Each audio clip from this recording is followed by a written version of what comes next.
Sir ఇప్పుడు ఎవరైతే కొత్తగా మ్యూచువల్ ఫండ్స్‌లో ఇన్వెస్ట్ చేయాలనుకుంటున్నారో, సో వాళ్ళందరి అగ్రెసివ్ పోర్ట్‌ఫోలియో కావాలంటే ఎలా ప్లాన్ జేసుకోవాలి? Very good question.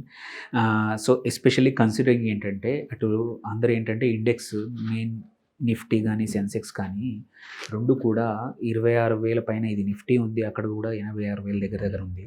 అలాంటప్పుడు ఏంటంటే, ఇప్పుడు కొత్తగా అగ్రెసివ్‌గా పోర్ట్‌ఫోలియో అంటే ఇన్వెస్టర్లు ఇంపార్టెంట్ డెఫినిషన్ ఏంటంటే, అగ్రెసివ్ ఇన్వెస్టర్స్, కన్జర్వేటివ్ ఇన్వెస్టర్స్ 2 రకాలు ఉంటారు. ఇందులో మనం ఈక్విటీలో చూసుకుంటే large cap, mid cap, small cap, micro cap, multi cap, focused equity fund, sectoral equity fund and themed equity funds అని రకరకాలు ఉన్నాయి. అందులోనే ఇవన్నీ మేనేజ్డ్ ఫండ్స్. మేనేజ్డ్ కాకుండా ప్యాసివ్‌గా ఫండ్స్ ఉన్నాయి. ఇండెక్స్ ఫండ్స్ అని ఆర్ థీమ్ బేస్డ్ కొత్తగా వచ్చిన ఫ్యాక్టర్ బేస్డ్ ఫండ్స్ ఉన్నాయి.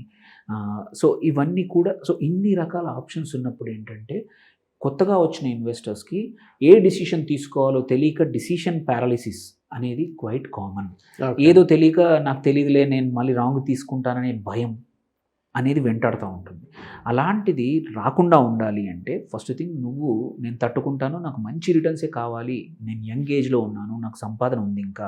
ఇప్పుడు పెట్టిన 50,000, 20,000 ఒక 15, 20% తగ్గినా నాకు తెలుసు మళ్ళీ రీబౌండ్ అయినప్పుడు అలా అవుతుందని తట్టుకునే వ్యక్తి ఉన్న వాళ్ళు మాత్రం ఒక 3 ఫండ్స్ ఆర్ 4 ఫండ్స్‌ని మీరు పెట్టాలనుకుంటున్న ఎస్ఐపీలే కానివ్వండి, మీరు పెట్టాలనుకుంటున్న లంసమ్ కానివ్వండి, ఒకే చోట కాకుండా ఈ 2 కేటగిరీస్‌లో 3, 4 ఫండ్స్‌లో డివైడ్ చేస్తే ఒకటి పర్ఫార్మ్ చేయకపోయినా ఇంకొకటి పికప్ చేసుకొని యావరేజ్ మాత్రం ఇది అబోవ్ 18, 20 ఉంటుంది.